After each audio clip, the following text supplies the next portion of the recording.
아, 지난 시간까지 우리 새 언약에 대한 말씀을 들었고 이제 오늘부터 옛 언약들의 말씀들을 하나하나씩 배워가고자 합니다.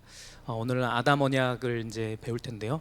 준비하다 보니까 오늘도 너무 길 것 같아서 여러분을 위하여 두 개로 나눴습니다. 그래서 오늘 반만 하고 나머지 반은 다음 주에 하는 걸로 그렇게 하려고 합니다. 새 언약을 이미 알고 새 언약에 속해서 우리가 살아가는 우리가 옛 언약들을 다시 배워야 되는 이유는 무엇일까요?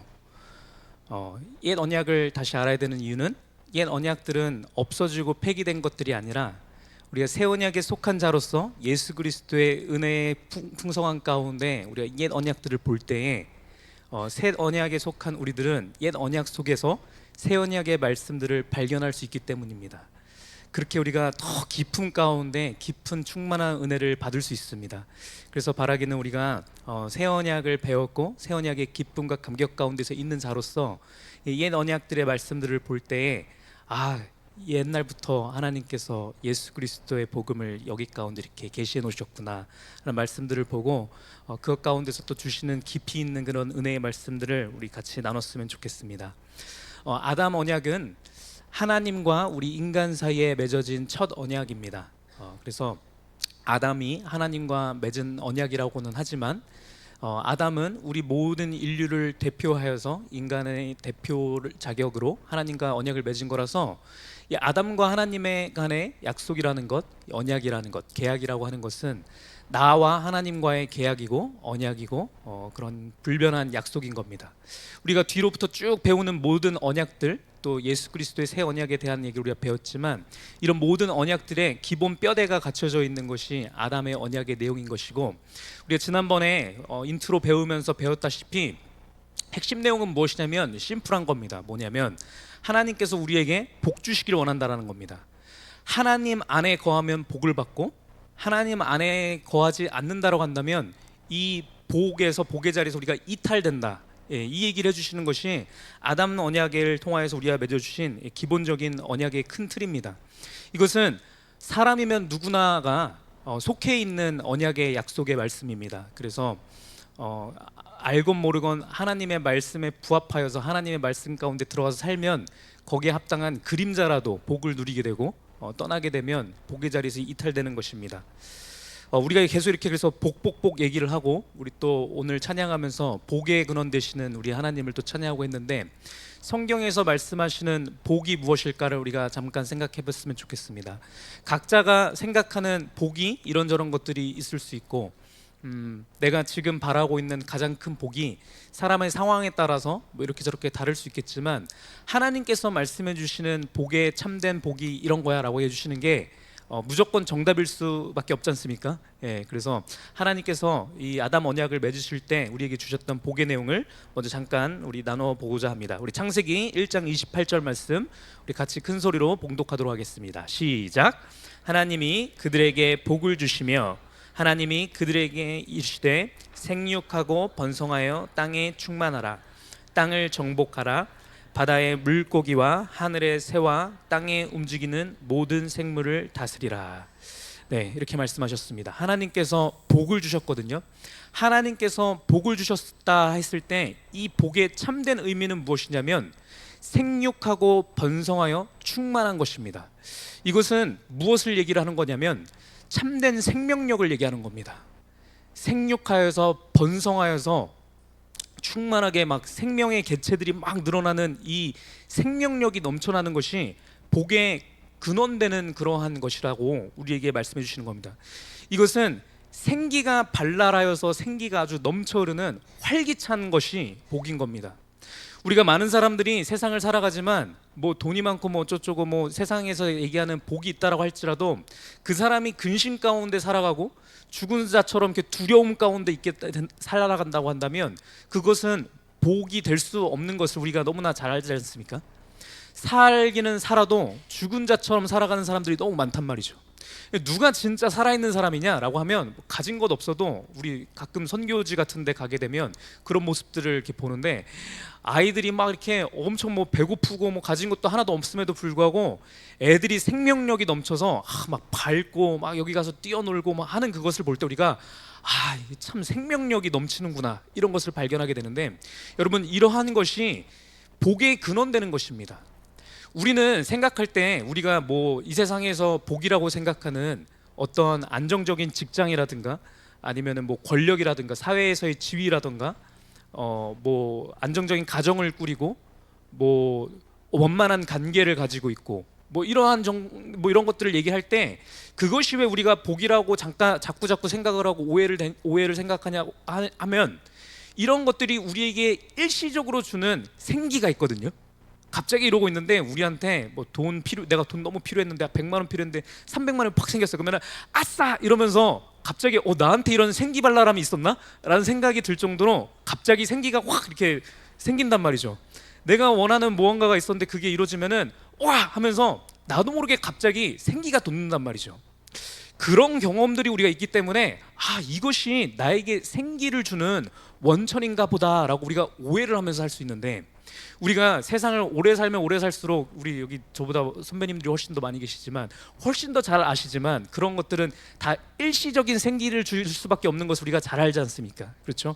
시간이 지나고 나면 내가 300만 원 생겨서 로또만 맞으면 내가 너무 좋을 줄 알았는데, 로또 맞고 나오고 보니까 막 여기저기서 돈 빌려달라고 그러고, 내가 뭐 여기다 이거 어디다 쓸까 해갖고 너무 힘들고 막 이런 것들을, 로또 맞아본 사람이 여기 없지만 맞아본 사람들이 그렇게 얘기하더라고요. 그래서 힘들다고, 뭐 없던 것이 나에게 복이었을 것 같다, 뭐 이런 류의 얘기를 하는 것도 우리가 종종 발견하는데, 성경에서 말씀하시는 것은 무엇이냐면요, 그래서 복의 본질되는 것이라고 하는 것은 무엇이냐면, 무언가를 통해서 생기가 잠깐 반짝반짝 나게 하는 그 무엇은 복의 본질일 수 없고, 그것이 일시적인 생기를 줄 수 있을지는 모르겠지만, 복의 본질되고 복의 근원되는 것은 무엇이냐면 하나님 자체의 생명력이라고 말씀을 하시는 겁니다.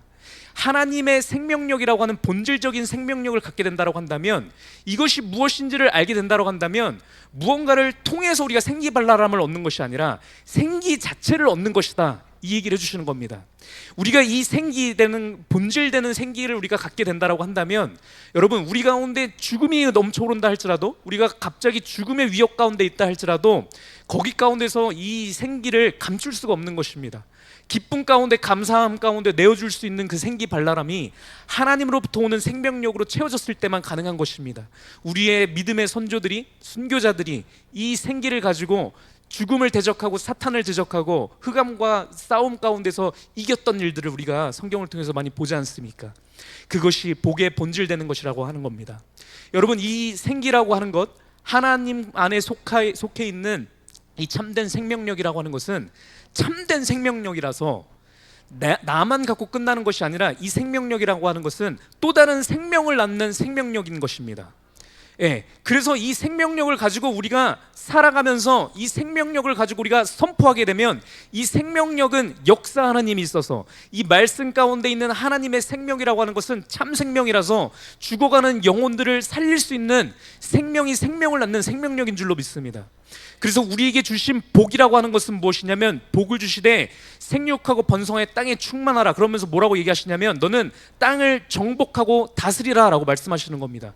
우리가 이 세상을 살아가면서 이 생명력을 가지고 있는 자로서 우리는 이 생명력을 선포하는 겁니다. 죽어가는 세상을 향하여서 하나님의 참된 생명력을 선포할 때 죽어갔던 세상들이 살아나는 것을, 하나님의 생명으로 살아나는 것을 보게 되는 것이고, 이 생명력을 살아나는 것을 보는 것이 우리에게 복된 것이 되는 것입니다. 이것이 하나님이 우리에게 주신 참된 복입니다.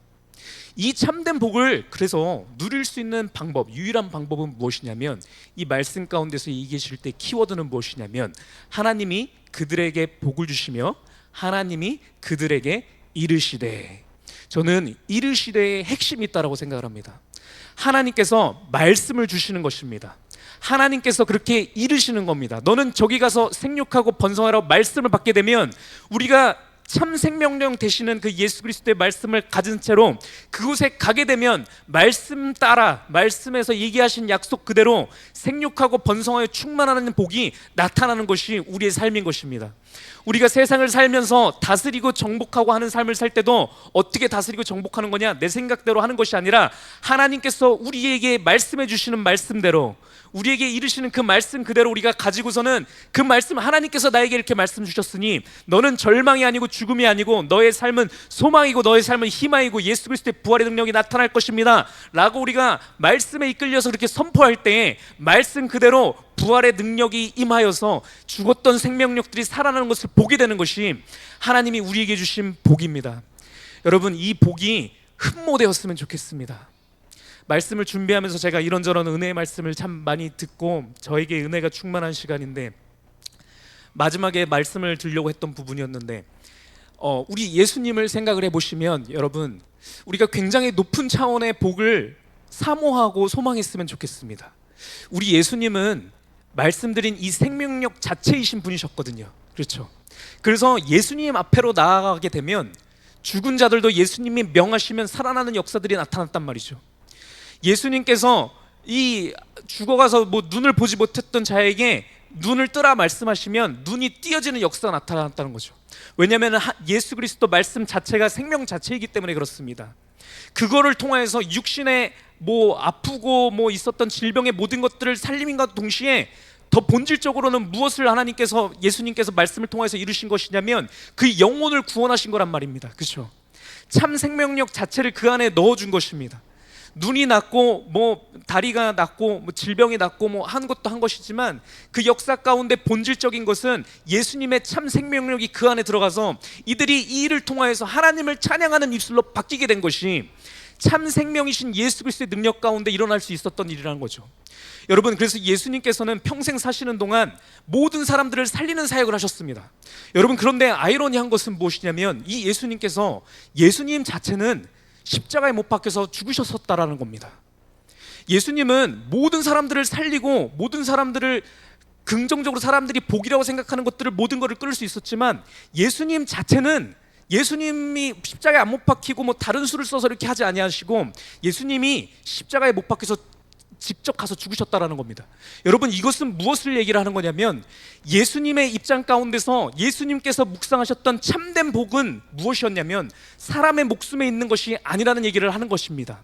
예수 그리스도 안에 있었던 그 참 생명력의 본질은 무엇이냐면 육신의 생명보다도 고통보다도 더 본질된 복, 사람을 살리는 참된 생명의 복이 예수님께서 생각하셨던 가장 높은 수준의 참된 복인 것입니다. 여러분, 이거를 생각하면서 제가 저 스스로의 저의 삶 가운데서도 내 삶 가운데 무엇이 가장 복된 것일까를 제가 묵상을 해보았습니다.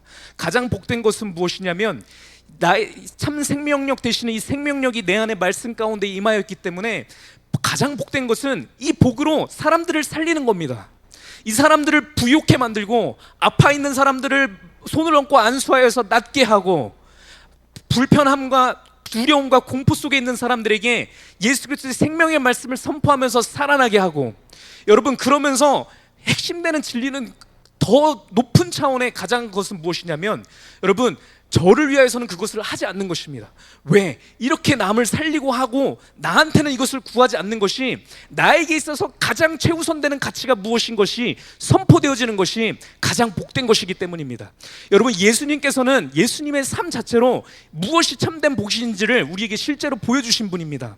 여러분, 우리가 이 복이 참된 복이고 우리 삶 가운데서 우리가 누릴 수 있는 최고조의 복인 것을 우리가 소망했으면 좋겠습니다.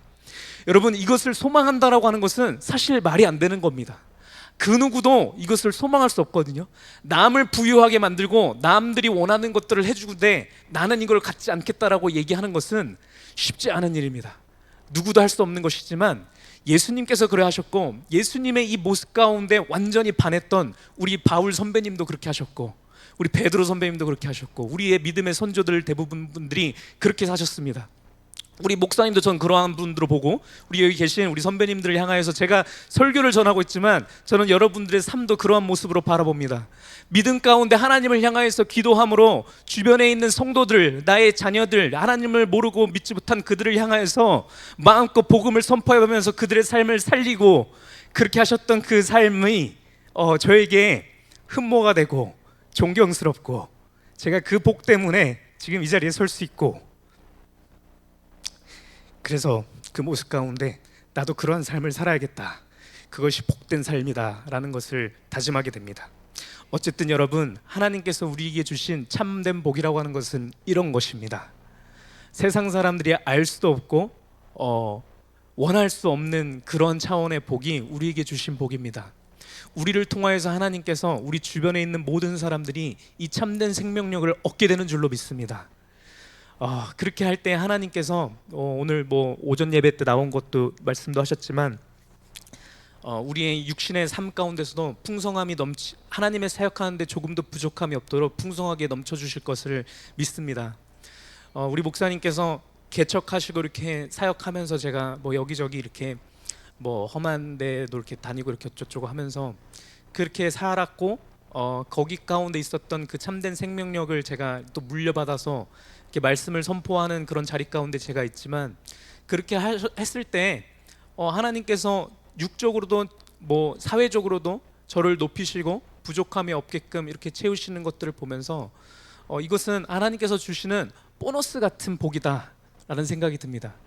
이게 중요한 포인트인 것 같습니다. 이것이 복의 본질이 아니고요, 우리 목사님께서 한평생 그렇게 했기 때문에 자녀들이 이렇게 잘 됐어 라고 하는 것이 복의 본질일 수 없고요, 여러분 이것은 진짜 복의 본질에 부스러기도 할 수 없는 너무나도 가벼운 보너스 같은 그러한 복인 것입니다. 여러분, 그 복이 있어서 그 복 가운데 살아가고, 저 또한 이렇게 사역을 하지만 저 이제 시작하는 이 사역 뭐 작년부터 이렇게 안수받고 이렇게 있지만 여기 가운데서 하나님께서 얼마나 더 풍성하게 하시는지, 제가 새임이 이렇게 살아가는 거 보면은 이 아이는 얼마나 풍족하고 그 어느 재벌 부럽지 않게 이렇게 살아가는 거를 보면서 하나님께서 채우신, 여러분 아주 조그만한 보너스 복이다. 이것은 우리가 생각해야 되는, 집중해야 되는 본질되는 복은 무엇이냐면 여러분 하나님의 말씀 자체인 것입니다.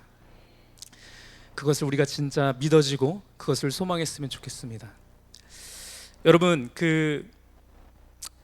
그래서 말씀드린 것처럼 복의 본질되는 것이 이 참된 생명력, 생기발랄하고 생명이 생명을 낳는 이 생명력 자체가 참된 복이기 때문에 하나님께서 이 복을 우리에게 주시길 원하셨고, 이 복을 받을 수 있는 유일한 방법이라고 하는 것은 무엇이냐면 하나님의 말씀을 듣는 것이 복을 받을 수 있는 유일한 방법입니다. 맞죠? 왜냐하면 하나님 말씀 자체가 생명력 자체니까요. 그러니까 그 말씀을 들어야 이 생명력이 우리 안에 있을 거지 않습니까? 그렇죠? 이 세상의 모든 물질과 뭐 권력과 이 세상 사람들이 바라는 그 모든 것을 압도하고도 남는, 그것들을 포함하고도 남는, 포함하지 않는 게 아닙니다. 그렇죠? 포함하고도 남는 그 모든 것의 본질적인 것이 말씀 안에 있기 때문에 이 말씀을 너희가 듣고 이 말씀 안에 속하여지기를 너희들이 바란다고 한다면 이 복을 받게 될 거다라고 하는 그 말씀을 우리에게 주신 것입니다. 이것은 우리가 언약이라고 얘기를 해서, 약속이라고 해서, 계약 관계라고 해서 하나님께서 우리한테 너 이거 해주면 내가 너한테 복 줄게, 이거 안 하면 너 복 안 줘, 하나님께서 막 치사하게 우리한테 막 다 그냥 줄 수도 있는데 이렇게 흥정하는 그런 것이 아니고요, 연약하여서 우리가 하나님의 뜻을 온전히 할 수 없는 우리를 하나님께서 긍휼히 여기서 우리에게 그냥 진실을 말해주시는 겁니다. 어쩔 수 없는 진실, 모든 복의 모든 좋은 것의 근원 되시는 하나님 안에 모든 복이 있을 수밖에 없어. 당연한 거지 않습니까? 그렇죠? 세상의 천지만물의 모든 것을 창조하시는 하나님 안에 모든 좋은 것의 핵심되는 것이 하나님 앞에 있는 것이 당연한 거지 않습니까? 이 당연한 것을 우리가 놓치고 하나님을 떠난 어딘가에 복이 진짜 있을 것 같은 것을 우리가 생각을 할까봐 하나님께서 우리에게 이것이 틀림없는 사실이라는 것을 언약의 이 형식을 빌려서 우리에게 말씀해 주신 것입니다. 이것은 너무나도 지극히 당연한 진실을 우리에게 말씀해 주신 겁니다. 그래서 이 말씀을 해주시면서 생명력의 원천이 내 안에 있기 때문에 너희가 내 안에 속하기를 원한다고 한다면 그것을 통해서 너희가 영원한 생명력을 받게 될 것이고, 생명의 원천인 내가 여기 있는데 너희가 여기에서 알아서 그냥 뛰쳐나가서 이것을 거부하게 되면 당연히 이 복을 너가 나가게 되는 것이야 라고 얘기를 해주시는 거고, 이 표현이 정령 죽는다라고 표현되어 있는 것이고, 그렇죠? 우리에게 저주가 임한다라고 표현되어 있는 건데 그게 같은 말인 것입니다. 하나님께서 우리에게 저주를 주시고 벌 주기 위한 것이 아니라 복 주기 원하시는데, 복의 근원 되신 하나님을 떠나게 되면 너는 복에서 이탈될 수밖에 없고, 그렇게 되는 것은, 복에서 이탈된다라고 하는 것은 그것은 저주일 수밖에 없다라고 하는 지극히 당연한 사실을 우리에게 말씀 주신 겁니다. 이 말씀을 어떤 식으로 성경에는 직접적으로 얘기가 되어 있는지 우리 창세기 2장 9절 말씀 읽도록 하겠습니다. 같이 읽겠습니다. 시작. 여호와 하나님이 동산 가운데 있는 생명나무와 선악을 알게 하는 나무도 있더라. 15절로 넘어가겠습니다. 15절. 여호와 하나님이 그 사람을 이끌어 에덴 동산에 두어 그것을 경작하며 지키게 하시고, 16절. 여호와 하나님이 그 사람에게 명하여 이르시되 동산 각종 나무의 열매는 내가 임의로 먹되, 17절. 선악을 알게 하는 나무의 열매는 먹지 말라. 내가 먹는 날에는 반드시 죽으리라 하시니라. 네, 이렇게 말씀을 하십니다. 여기에 보면은 생명나무와 선악을 알게 하는 나무의 얘기가 나옵니다. 2장 9절의 말씀에 보면 동산 가운데 생명나무가 있었는데, 여러분 이 생명이라고 하는 단어의 어원을 가면 이게 뭐 히브리어 아람어로 되어 있는 것은 이게 뜻이 조금 애매하게 이렇게 되어 있거든요. 그 어원의 뜻이라고 하는 것이. 근데 이것의 참 의미를 명확하게 우리에게 어디서 말씀을 해주시냐면 요한계시록 2장 7절 말씀에 분명하게 얘기를 해주십니다. 우리 같이 한번 읽도록 하겠습니다. 계시록 2장 7절 말씀 시작. 귀 있는 자는 성령이 교회들에게 하시는 말씀을 들을지어다. 이기는 그에게는 내가 하나님의 낙원에 있는 생명나무의 열매를 주어 먹게 하리라.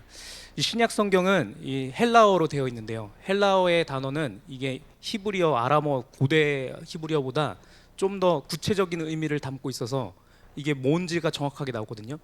헬라어에는 그 생명이라고 하는 이 단어를 크게 두 단어로 나눠서 쓰는데, 하나는 비오스라고 하는 단어가 있고 하나는 조에라고 하는 단어가 있습니다. 여기서 나오는 이 생명이라고 생명나무라고 했을 때 이 생명은 조에라고 하는 단어로 표현되어서 나옵니다. 여러분 조에라고 하는 단어는 우리가 알기 힘든 단어고, 우리는 비오스가 되게 쉬운 단어입니다. 비오스라고 하는 단어는 동물학적인, 우리 생물학적인 의미에서의 생명을 얘기하는 겁니다. 우리 사람의 생명, 강아지의 생명, 뭐 송아지의 생명, 이렇게 동물들은 생명이 있지 않습니까? 목숨이 끊어질 수도 있으니까. 이런 동물적인 의미를 얘기를 할 때는 비오스라고 하는 헬라어를 쓰거든요.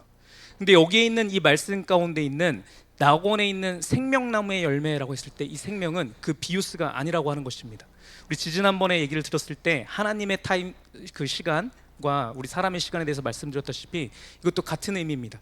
여기에서 나와 있는 조에라고 하는 단어는 무슨 단어이냐라고 하는 것이 아냐면, 이것은 이러한 그 육적인 생명의 이런 것을 얘기하는 것이 아니라 죄를 지을 수 없는 온전한 의인 상태, 그 생명을 얘기하는 것이고, 제가 앞에서 말씀드렸던 복의 본질되는 생명력이라는 거 있지 않습니까? 생육하여서 번성하여 땅에 충만하면서 생명이 생명을 낳을 수 있는 그것, 우리가 흑암 가운데 근심과 두려움이 가득한 그들 가운데 생명의 말씀을, 우리가 희망의 소망의 말씀을, 부활의 능력의 말씀을 부어줬을 때 그 사람이 갑자기 힘을 얻고 그 말씀 가운데서 하나님께서 말씀하시니 내가 나을 수 있겠군요, 내가 이 비참한 상황 가운데서 나올 수 있겠군요 하면서 살아나는 것을 봤을 때 하나님 앞에 감사하면서 예배드릴 수 있는 상태로 이렇게 영혼이 살아나는 것을 보는 그 생명력, 여러분 그것이 이 말씀에서 나오는 조의 생명, 참된 생명력, 근원되는 생명을 얘기하는 겁니다. 여러분 다시 돌아가서 창세기의 말씀 가운데 나오는 생명나무와 선악을 알게 하는 나무라고 했을 때, 우리 담임 목사님께서 예전에 한번 설교도 하셨었지만 여기에서 나오는 생명나무라고 하는 것은 이러한 절대적인 의미, 육체적인 생명이 아니라 하나님을 아는 하나님의 참된 생명력을 얘기하는 그러한 생명을 얘기하는 것입니다.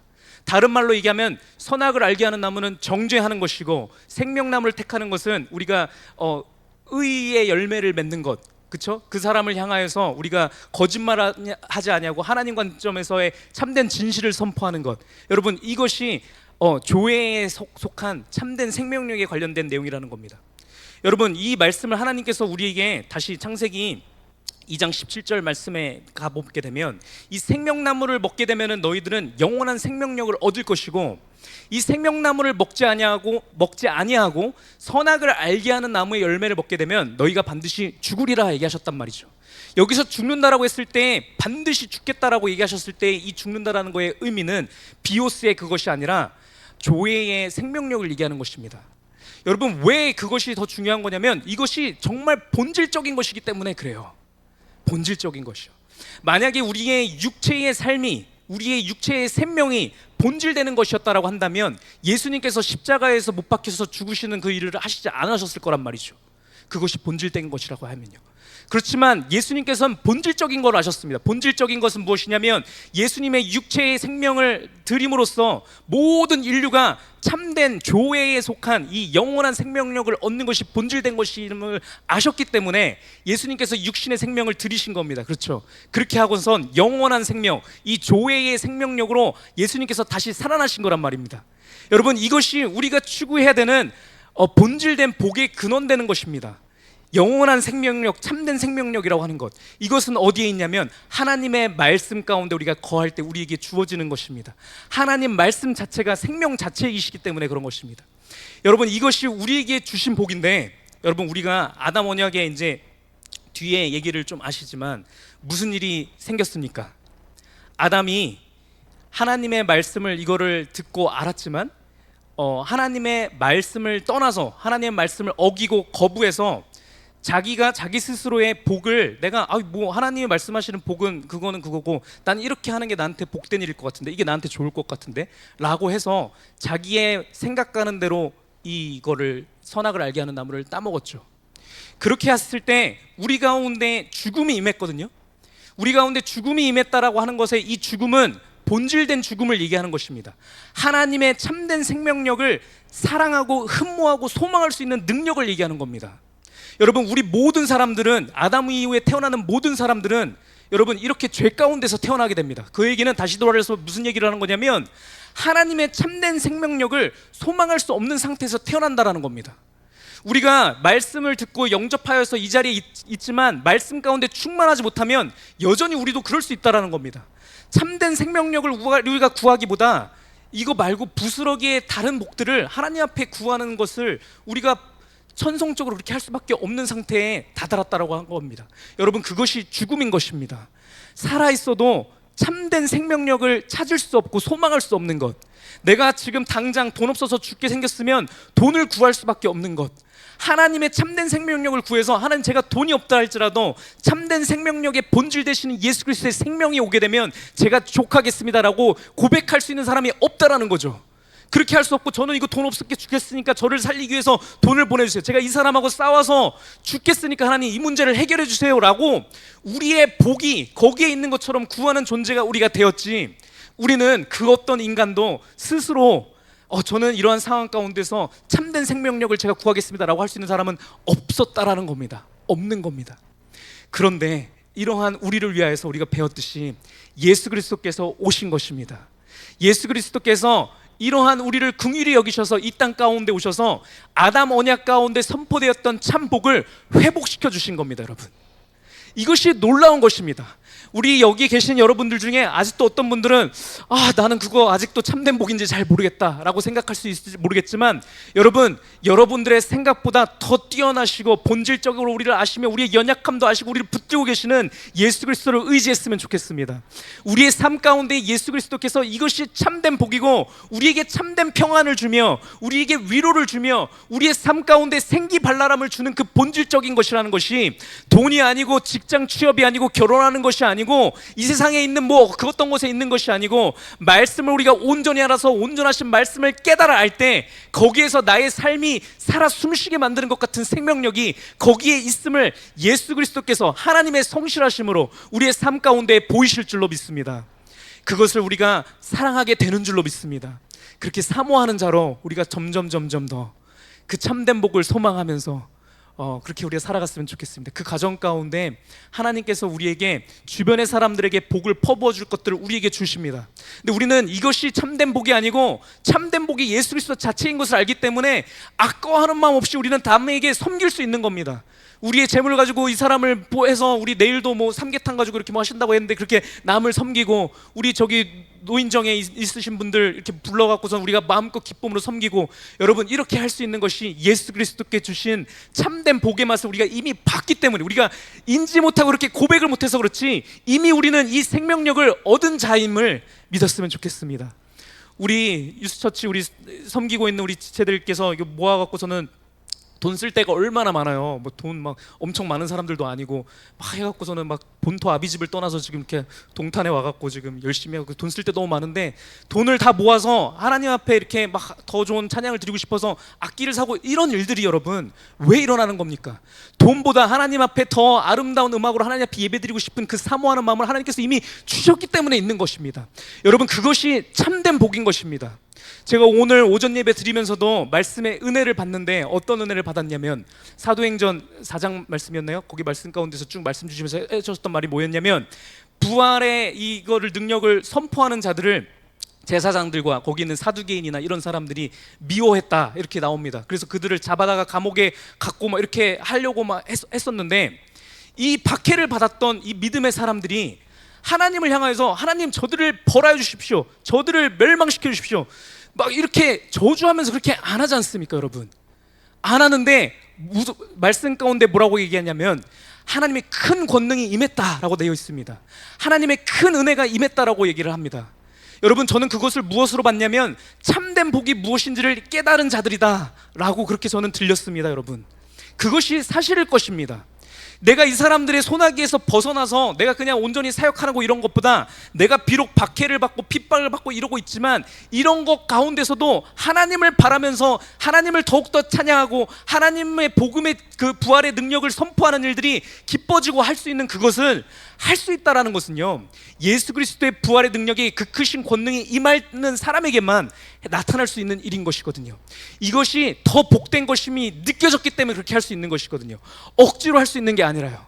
그래서 바울은 감옥에 갇혔음에서도 불구하고 거기 가운데서 기뻐하고 감사할 수 있었던 것은 여러분 감옥이 진짜 좋아서가 아니라 그것보다 더 크고 놀라우신 진짜 복을 알았기 때문입니다. 자기 속에 있는 하나님의 본질되는 참 생명력이 자기 안에 있었던 것을 알았기 때문에 감옥에 갇힌 상태에서도 찬양하고 감사할 수 있었던 그런 모습이었던 것을 우리가 믿었으면 좋겠습니다. 여러분 이게 어쨌든 간에 우리가 아담 언약의 내용인데 여기 가운데서 하나 말씀드리고 싶은 얘기는 이거를 보면서 알았으면 좋겠는 것은 하나님이 주신 이 복이라고 하는 것을 우리가 생각을 하다 보면 하나님이 이 복을 우리가 얻을 때에 어떠한 방식으로 얻게 하셨냐면 우리의 자유의지를 발휘하게끔 하셨습니다. 생명나무가 있고 선악을 알게 하는 나무가 있고 여기 가운데서 둘 가운데 우리 보고 선택을 하게 하셨거든요.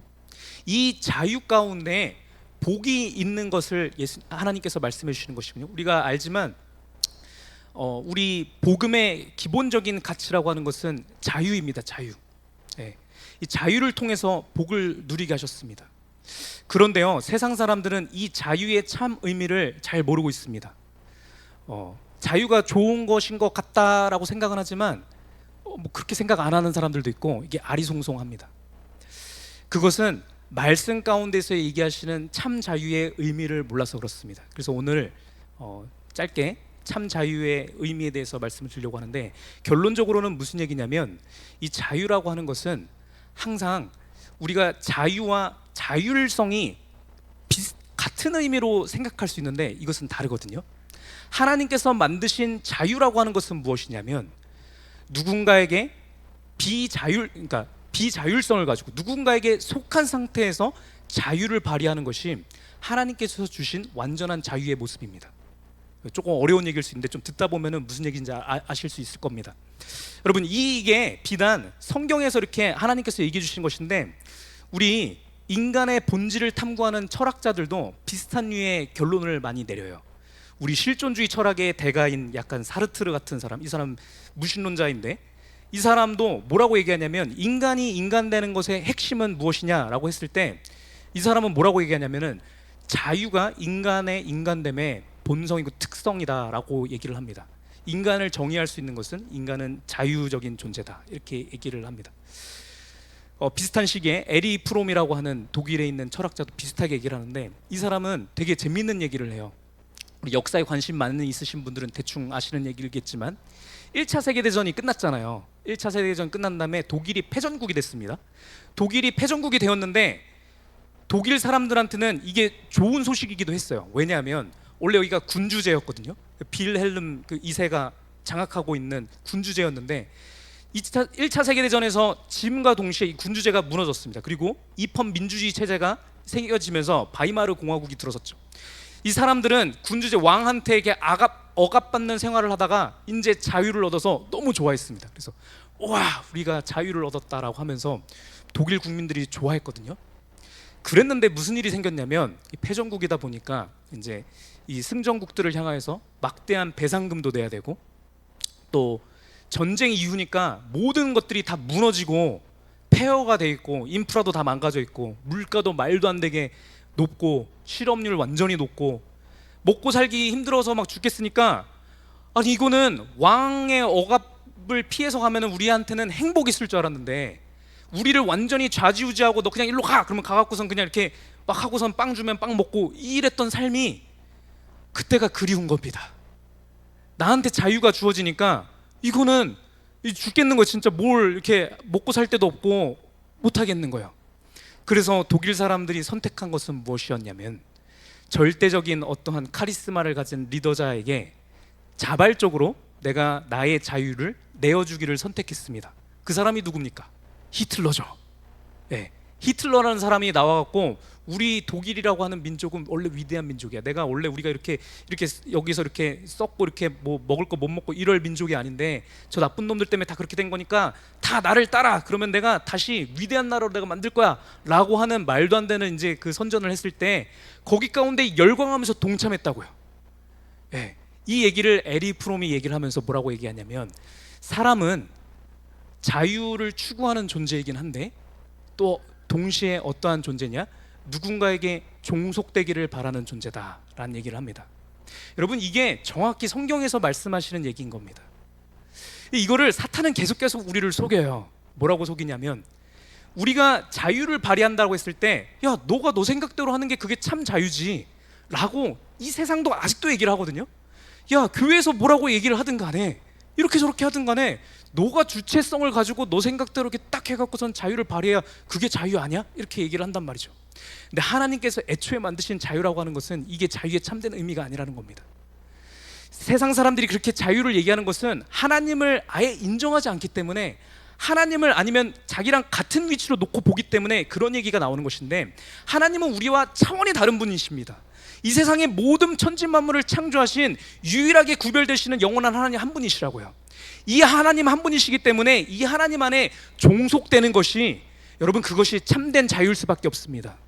여기에서 우리가 뛰쳐나와서 나의 자유를 발휘하여서 나는 하나님이 얘기하시는 말씀 말고 다른 데 가서 나의 복이 있을 것 같아, 난 주일날 예배에서 나 하는 것보다 빠지고 난 딴 데 가서 뭐 하는 것이 복이 있을 것 같아 라고 얘기를 한다라고 했을 때, 우리는 자유를 발휘하여서 뭐 이게 나한테 이게 뭔가 손해로 돌아온다 할지라도 나의 자유를 발휘해서 내가 얻은 거니까 나의 자유에 대한 책임을 내가 지는 거지 라고 얘기할 수 있을런지 모르겠지만, 성경이 말씀하는 것은 무엇이냐면요, 사람은 그 무엇을 통하여서도 홀로 완전히 독립적이고 자율적인 존재가 될 수 없다라는 얘기를 합니다. 현대 철학자들도 다 그렇게 얘기를 하거든요.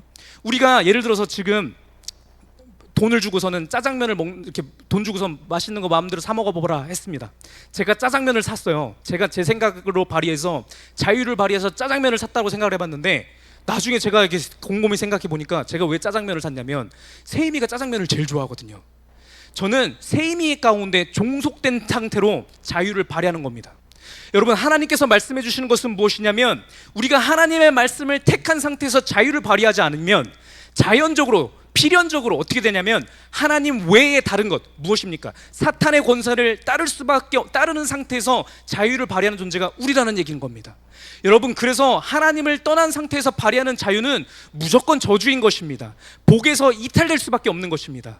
내가 내 생각대로, 나는 사탄 아니고 나는 그냥 내 생각대로 한 거예요, 나의 좋은 생각 가지고 한 거예요. 여러분, 그것이 하나님의 말씀의 기준 가운데서 발휘되는 자유가 아니라고 한다면 그것 또한 무조건 죄일 수밖에 없는 것입니다. 다른 것에 휘둘려서 내가 이 세상의 물질을 바라며, 내 이 세상의 권력을 바라며, 내 이 세상의 원만한 관계, 내가 화목한 가정을 바란 가운데서 그런 거에 종속되어서 그런 것을 최고도의 복의 우선순위를 놓은 상태에서 발휘하는 나의 자유가 되기 때문에, 여러분, 그것은 뭐가 됐든 간에 죄가 되는 것이고, 그것은 우리에게 복이 아니라 저주가 될 수밖에 없는 것입니다. 하나님 안에만 유일한 자유가 있고 참된 복이 있는 것입니다. 여러분, 이런 상태에 빠진 우리 말씀을 우리가 들어가지 않으면 우리는 살아가면서 어쩔 수 없이 하나님의 속하지 않은 선택들을 하고 하나님 안에서 떠나간 상태에서 선악과를 마음대로 따먹는 그 행위들을 우리는 계속 할 수밖에 없거든요. 왜 그렇게 할 수밖에 없냐면 앞에서 말씀드렸던 것처럼 하나님의 말씀을 따랐을 때 그것이 참된 복일 거라고 하는 생각 자체가 우리 가운데 먼저 없어진 겁니다. 원초적으로요. 그 하나님의 말씀을 선택하고 싶고 하나님의 말씀을 선택하여 따르는 것이 나의 즐거움입니다 라고 할 수 있는 고백을 할 수 있는 능력이 상실되었다라고요. 그렇지만 앞에서 말씀드렸다시피 이 능력을 예수 그리스도께서 회복하여 주신 것입니다. 우리가 예수 그리스도를 영접하고 예수 그리스도를 고백할 때 여러분, 나도 모르게 여러분 스스로도 이미 그렇게 살고 계신데 모르고 계신 분들도 많을 거예요. 나도 모르게 하나님의 말씀을 따르는 것이 더 기쁘고 즐거운 상태가 되어진 나를 발견하는 것입니다. 여러분, 내가 모르고 의식하지 못해서 내 마음대로 선택하면서 자유의지를 발휘했다 할지라도 나중에 하나님께서 말씀 가운데서 야, 너 생각대로 한 것 같지만 내가 사실 너의 심연 중에 말씀을 보내줘서 말씀 가운데 선택할 수 있게끔 내가 이렇게 해준 거야 라는 것을 뒤늦게라도 깨닫게 해주신다라는 거죠. 여러분, 우리가 그러한 새 언약 속에 살아가고 있는 자들입니다. 예수님께서 이렇게 하셔서 우리에게 이 아담 언약을 통해서 우리에게 부어주시고자 하셨던 그 복을 회복시켜 주신 것입니다. 그래서 여러분, 요한복음 8장 36절 말씀에 이렇게 얘기합니다. 그러므로 아들이 너희를 자유롭게 하면 너희가 참으로 자유로우리라. 아담 언약을 통해서 우리에게 주신 자유를 통한 복을 회복해 주셨다라는 말씀을 우리에게 선포해 주신 것입니다. 요한복음 10장 10절 말씀에도 이렇게 말씀하십니다. 내가 온 것은 양으로 생명을 얻게 하고 더 풍성히 얻게 하려는 것이라. 예수님께서 온 것은 우리에게 이 참된 생명력, 이 조회라고 얘기하는 이 하나님 안에 속한 그 참된 생명을 우리에게 부어주시기 위해서 우리에게 오셨다라는 얘기를 하시는 겁니다. 여러분, 이렇게 예수님께서 우리를 이 복을 회복해 주셨는데, 여러분, 이 회복의 이 말씀이 우리 지난번에 새 언약을 통해서는 이렇게 이미 배웠잖아요. 이것을 우리 인류가 온전히 깨닫게 된 것은 2000년 전에 예수님께서 오시고 그 말씀을 통하여서 이제 그게 선포되면서 그때 인류들이 알게 됐는데, 사실 이 말씀이 아담 언약 때부터 하나님께서 선포하셨다라는 겁니다.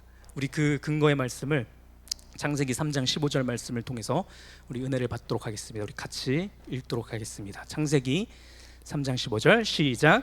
내가 너로 여자와 원수가 되게 하고 내 후손도 여자의 후손과 원수가 되게 하리니 여자의 후손은 내 머리를 상하게 할 것이요 너는 그의 발꿈치를 상하게 할 것이니라. 여러분, 이 말씀은 하나님께서 그 죄의 원흉이었던 그 뱀을 향하여서, 사탄을 향하여서 하나님께서 하시는 말씀인데, 여러분, 이때가 언제냐면 아담이 범죄하고 아담과 하와가 범죄한 직후거든요. 그러면서 하나님께서 이제 죄 지은 사람들, 이해관계자들 다 불러다 놓고 누가 그랬어 한 다음에 이제 한 말씀 해주시는 건데, 여러분, 아담과 하와가 이 하나님의 이 복 가운데 머물기를 원치 않고 자기의 자유의지를 발휘해서 하나님을 떠난 상태에서 자기 스스로 복을 개척하고자 했을 때, 그 어마어마한 죄를 지었을 때 이제 이 죽음이 임했지 않습니까? 그렇죠? 하나님의 말씀을 따라 선택하는 것이 너무 무서워지고 오히려 피할 수밖에 없는 존재가 이제 되어버렸거든요. 근데 그때 하나님께서 주신 말씀이 무엇이냐면, 내가 이 죄의 원흉되는 이 죄의 권세를 박살내겠다라는 얘기를 먼저 여기서부터 해주신 겁니다. 여러분, 아담 입장에서 한번 생각해 보십시오. 아담이 하나님과 언약을 맺었어요. 계약을 맺었단 말이죠. 하나님 안에 있으면, 너가 내 말 안에 거하면 너가 영원한 복, 참된 생명력을 누릴 것이고, 이거에서 떠나게 되면 너가 여기 복을 박탈당할 거야. 너 이제 저주와 고통과 너무 힘든 모든 것들이, 부정적인 모든 것이 너 삶 가운데 임할 거야. 이 말씀을 아담이 알았는데 이것을 뭐 경히 여기고 뭐 어떻게 해서 이 말씀을 어겼단 말이죠. 여러분, 그때 아담은 무슨 생각을 했을까요? 아, 망했다, 이런 생각 들었겠죠. 나 이제 어떻게 살지? 하나님의 언약의 말씀이 허투루 그냥 하나님이 막 이렇게 저렇게 하시는 분이 아니라는 것은 아담이 너무나 잘 알았을 거거든요. 그렇죠? 전지전능하시며 모든 것을 창조하시는 하나님께서 이렇게 얘기하신 거면, 이건 빼도 박도 이거는 무조건 진리인데 내가 이것을 어겼으니 내 삶 가운데서는 고통밖에 없고 진노밖에 없고 너무 힘든 삶을 살아겠구나라고 생각했을 때, 아담은 너무너무나 힘들고 고통 가운데 있었을 것입니다. 근데 그 순간 가운데 우리 사랑의 하나님은 그때부터 아담을 구원할 그 계획을 아담에게 선포해 주신 겁니다. 여러분, 이 말씀을 아담이 언저리에서 이렇게 뱀 이렇게 있는 거 이렇게 하면서 하나님 말씀하시는 걸 들었을 때, 여러분, 이 말씀이 아담에게 얼마나 큰 복음이 되었겠습니까? 아담은 이제 죽는 자였거든요. 정령 죽으리라 했으니까 죽는 자였거든요. 그래서 나 이제 죽는 거구나, 이거 어떡하지? 이러고 있는데 하나님께서 말씀해 주시기를, 나의 말씀은 온전하고 틀림없어서 이 저주가 오긴 오는데 내가 여자의 후손을 통해서 이 죄의 권세를 내가 무너뜨려 줄게. 발꿈치를 다칠 수는 있겠으나 내가 머리를 아예 날려서 너를 이 죄의 고통으로부터 내가 구원해 줄게 라고 하는 이 복음의 말씀을 하나님께서 해주셨고, 아담이 이 말씀을 들었을 때 다 죽어가던 그의 마음 가운데서 희망을 이제 봤을 겁니다. 와, 우리 하나님, 내가 이렇게 연약하고 죄 가운데 있었지만 이런 나를 사랑하여 주셔서 나에게 말씀을 보내주셔서 나를 살려주시는구나 라고 하는 것이 얼마나 큰 복음이겠습니까? 여러분, 그래서 아담은 이 여자의 후손을 기다렸습니다. 여자의 후손을 기다렸거든요. 그리고 나서 하와와의 관계 가운데서, 하와는 여자지 않습니까? 여자의 후손이 태어났습니다. 그래서 아담이 너무너무나 기뻤습니다. 왜냐하면 죄의 저주 가운데서 자기는 죽을 수밖에 없었는데 하나님께서 약속하신 여자의 후손이 태어났으니까요. 그래서 우리 창세기 4장 11절 말씀 보면 이렇게 얘기하거든요. 아담이 그의 아내 하와와 동침함에 하와가 임신하여 가인을 낳고 이르되 내가 여호와로 말미암아 득남하였다 하니라. 자기를 구원시키겠다라고 하는 여자의 후손이 한 명이 이제 첫째가 딱 태어나니까 아담이 너무 기뻤어요. 행복했어요. 그래서 와, 죄의 저주 가운데 있었던 나를 하나님께서 버리시지 않고 나를 구원시키시는구나. 하나님으로 말미암아 내가 이 아이를 낳았네 하면서 감사하면서 가인 했는데, 여러분, 우리가 스토리를 알지만 이 가인은 어떠한 자가 되었습니까? 최초의 살인자가 되었습니다. 여러분, 이 모습을 바라보는 아담의 마음이 어떠했을까 우리가 잠깐 생각해 봤으면 좋겠습니다. 억장이 무너지는 기분이겠죠. 하나님 앞에 범죄하고 잘못했던 것을 너무 이제 절감하고 하나님 너무 잘못했어요, 죄송했어요 하다가 죽을 것 같아갖고 사고 있는데 하나님이 그래도 내가 너를 살려줄게, 여자의 후손을 보내서 너를 이 고통 가운데서 건져줄 거야 라고 했을 때, 와, 나 이제 살겠다 이제 했는데, 얘를 발휘했는데 얘가 우리의 구원이 되기는커녕 자기가 굉장히 사랑했던 둘째 아들 아벨을 죽이는, 자기가 하나님 앞에 조금 잘못했다라고 생각한 것이 이 죄가 번성하여서 더 큰 죄를 낳는 것을 목도한 것입니다. 여러분, 아담은 아마 이 장면을 보면서 하나님 앞에 엄청나게 더 무릎 꿇고 회개했을 것입니다. 이 일을 통하여서 아담은 어떠한 마음을 품었을 것이냐면 죄를 더욱더 미워하게 되었을 것입니다. 내가 하나님 이제 모르겠고 나 이제 몰라, 내 마음대로 살 거야, 가서 자살할 거야, 이렇게 살지 않았을 것이고요. 내가 하나님의 온전한 말씀 가운데 무조건 내가 있어야겠다, 조금도 내가 탈선하지 아니하고 조금의 말씀도 어기지 아니하고 하나님 안에 있어야겠다. 그렇지 않으면 나의 연약함으로 인하여서 조금 내가 잘못했다라는 이것이 어마어마하게 큰 죄로 열매들이 맺혀지는 것을 바라보면서 이걸 하지 말아야겠다고 생각을 했을 것입니다. 여러분, 아담은 930년을 삽니다. 총 아들의 해갖고 9대손, 이 손자가 태어나는 것까지도 봤고, 이 9대손은 누구냐면 노아의 아버지 라멕까지 보는 거거든요. 그 동시에 가인의 계보의 사람들도 쭉 봅니다. 우리 말씀을 통해서 배웠듯이 이 가인의 후예 중에 가인의 그 죄라고 하는 것이 하나님 앞에 이 7배의 벌을 받는 그 죄라고 한다면, 이 후손의 동명인인데 라멕인 그 악한 라멕은 77배의 벌임에도 모자라는 그 악인, 소년을 죽이고 자기의 감정에 따라 휘두르고 마음에 가는 대로 아내를 삼았던 그 악인 라멕이 활개치는 것도 아담은 생전에 본 것입니다. 봤을 때 아담은 무슨 생각을 했을 것이냐면 이 셋의 계보, 셋과 에노스와 이쪽으로 쭉 이어지는 거룩한 계보를 향하여서 얘들아, 하나님 안에 무조건 거해야 돼. 하나님 안에만 참된 복이 있어. 이 얘기를 계속 선포했을 것입니다. 그리고 무슨 얘기를 했을 것이냐면, 우리 좋으신 하나님께서 우리의 삶 가운데서 이러한 악행들이, 안 좋은 죄의 번영함들이 나타남에도 불구하고 우리 하나님께서는 반드시 여자의 후손을 보내주셔서 우리를 이 고통 가운데서 건져주실 거야 라고 하는 얘기를 계속 얘기했을 것입니다.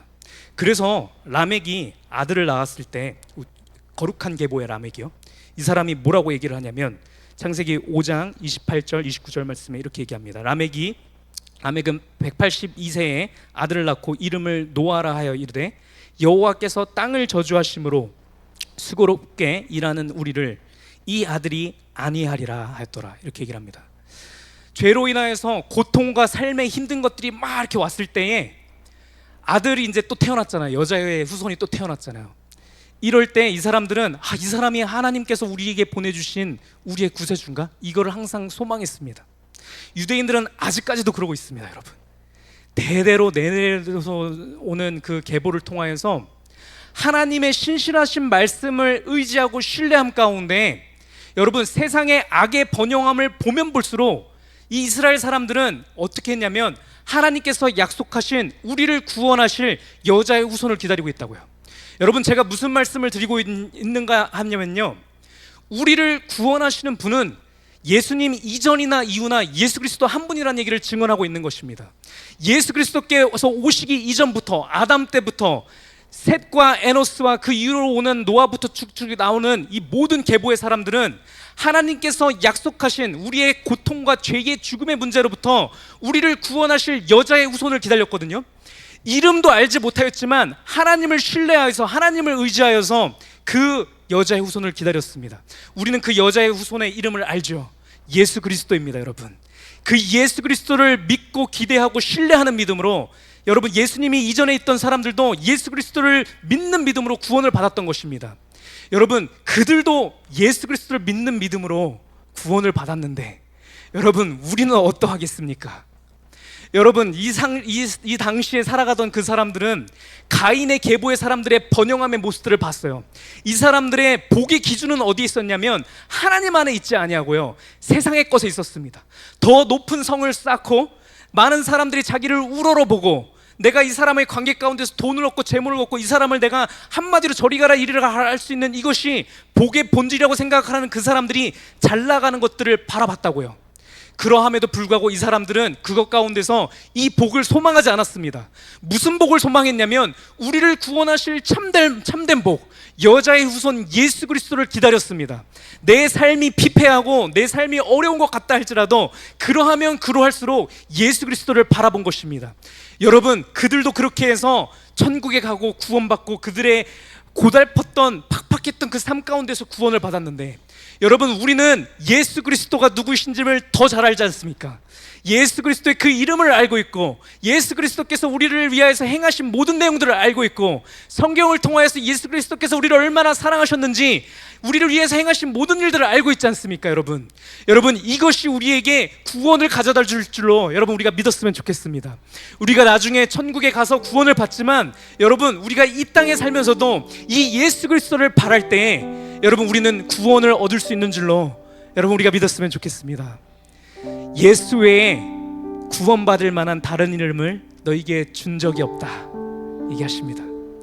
그때나 이제나 여러분 우리가 구원받는 그 이름은 예수 그리스도 한 분입니다. 우리가 살아가다 보면 저도 모르게 신앙생활 열심히 하고 있는 것 같은데, 저도 모르게 구원이 예수 그리스도가 아니라 다른 데에 두고 있는 것처럼 느껴질 때가 되게 많습니다. 내가 왜 이렇게 힘들고 그래, 목사님이 얘기한 살았으나 죽은 자처럼 살고 있는 게 지금 나지, 이런 거를 발견할 때가 있거든요.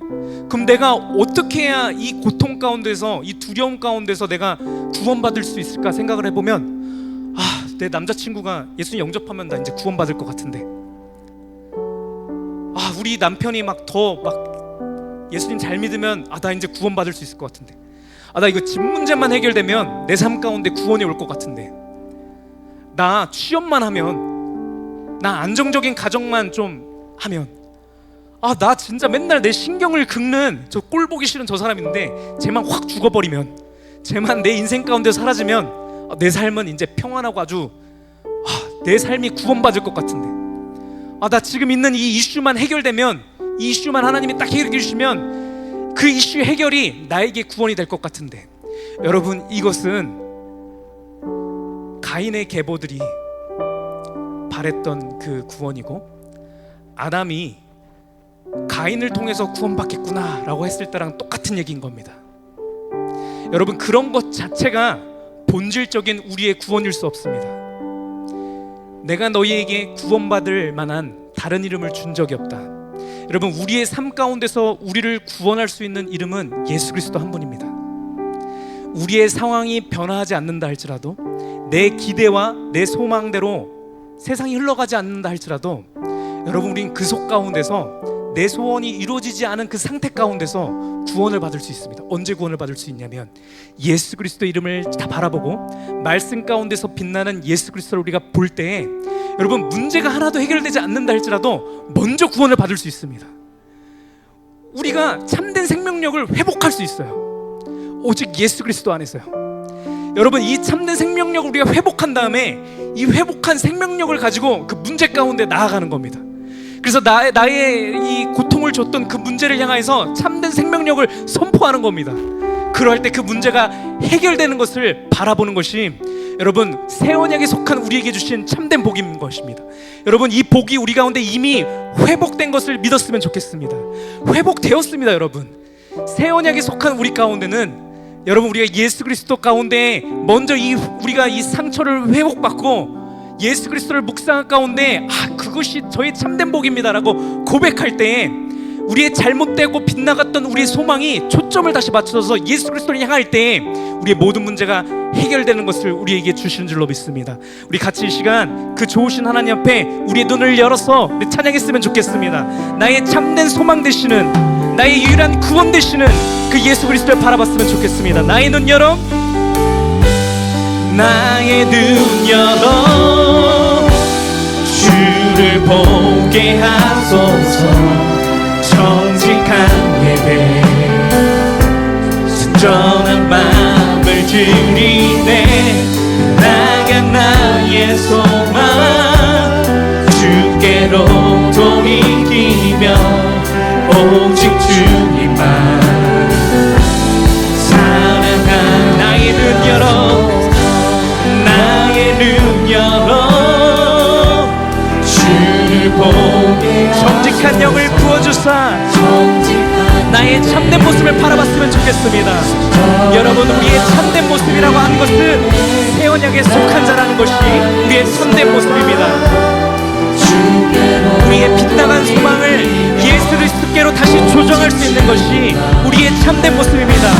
우리 다시 한번 고백합시다. 나의 눈 열어, 나의 눈. 아버지 하나님, 주를 바라보게 하옵소서. 아버지, 시간 가운데 나를 사랑하여 주셔서 먼저 우리를 건져주신 그 예수 그리스도를 바라볼 수 있도록 인도하옵소서. 아버지, 우리에게 소망이 자꾸 빗나가서 잘못된 것을 향하여서 그것이 나의 구원이고 그것이 나의 참된 복인 것으로 우리가 그렇게 살아가는 우리지만, 이 시간 가운데 말씀으로 우리를 회복하여 주셔서